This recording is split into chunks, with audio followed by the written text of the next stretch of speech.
The chairman of the Senate Help Committee and members of the Veterans Affairs Committee, Louisiana Republican Senator Bill Cassidy. Great to have you here. Mr. Chairman, you were at yesterday's working lunch with the president and fellow Senate Republicans. All the leaders, they got together, they're describing this unity within the party. And as the Democrats, they're still not voting in favor of anything. Watch. This is the fourth week of the Democrat shutdown. But we are all here today because your Republican team in the Senate is unified.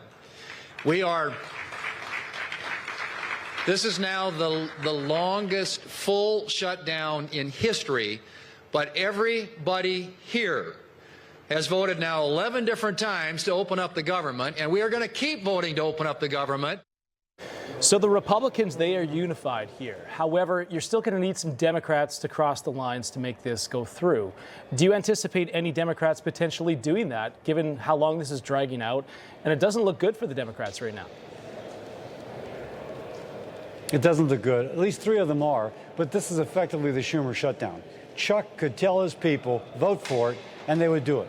But what we know is that the far left has intimidated the rank-and-file Democrat, including Chuck Schumer. He's afraid of a primary from AOC, and they are willing to sacrifice the well-being of the country for the intimidation they're receiving from their far left wing.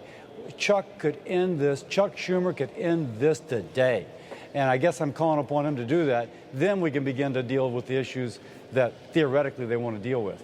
Yeah, and as we gear up for today's vote, again, the 12th vote, Democrats are now preparing to counter a Republican bill that would pay the military and federal workers during this shutdown.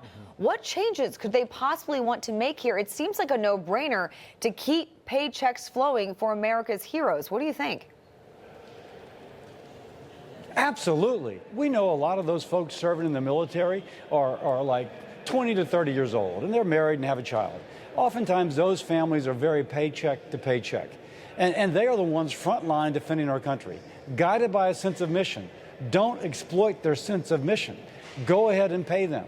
They are the most vulnerable to economic pressure, the pocketbook pressure. Chuck, open the government, like right now, so that we can take care of them. But if you won't do that, at least support the bill that I am supporting that would make sure that our servicemen and women and other, like air traffic controllers, get the paycheck they need while they are on duty standing by our country. Yeah, they got a partial paycheck, and then next week, I believe it's zero if this shutdown continues. Let's shift to this bill you're introducing with Senate Majority Whip John Barrasso, nominating President Trump for the Nobel Peace Prize. You're nominating him for his response to the 2020 COVID-19 pandemic, Operation Warp Speed.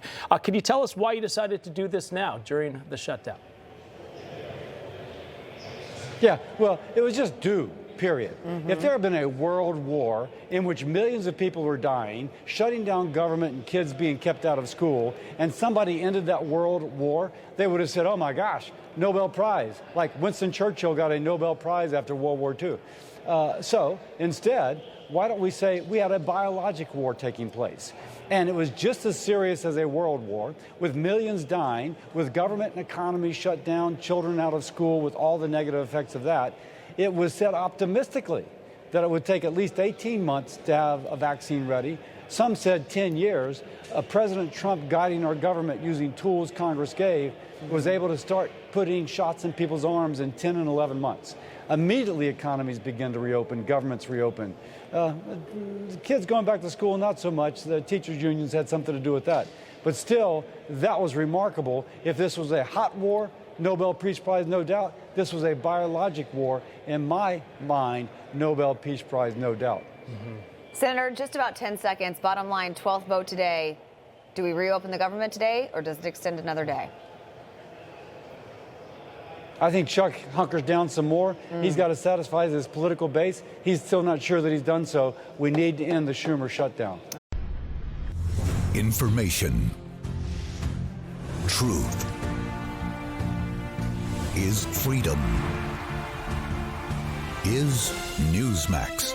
It's real news for real people.